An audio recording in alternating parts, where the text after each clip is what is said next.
राज्यातील सरकारी विभागांमधून होणाऱ्या मनमानी व अनावश्यक खरेदीवर आळा घालण्यासाठी मुख्यमंत्री देवेंद्र फडणवीस यांनी कठोर पावलं उचलली आहेत। अर्थ विभागाची सूत्र स्वतःकडे घेताच नवीन निविदा काढण्यावर आणि खरेदी प्रस्तावांना प्रशासकीय मान्यता देण्यावर बंदी घालण्याचे आदेश फडणवीसांनी दिलेत। 15 फेब्रुवारीपासून कोणत्याही खरेदी प्रस्तावांना मान्यता देण्यात येणार नाहीये, तसंच नव्या निविदा काढल्या जाणार नाहीयेत, असे निर्देश वित्त विभागाकडून सर्व विभागांना दिले आहेत।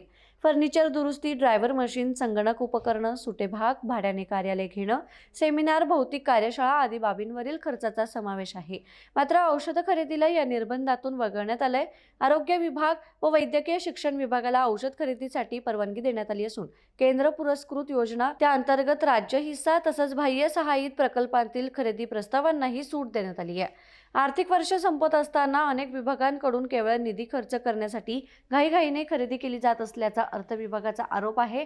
हा आदेश सर्व प्रशासकीय विभाग, त्यांच्या अधीनस्थ कार्यालये, शासकीय महामंडळे, अनुदानित संस्था तसेच नागरी व ग्रामीण स्थानिक स्वराज्य संस्थांना लागू असेल। मुख्यमंत्री देवेंद्र फडणवीस यांनी अर्थ खात्याचा आढावा घेत खर्चावर नियंत्रण ठेवण्याचे स्पष्ट संकेत दिले।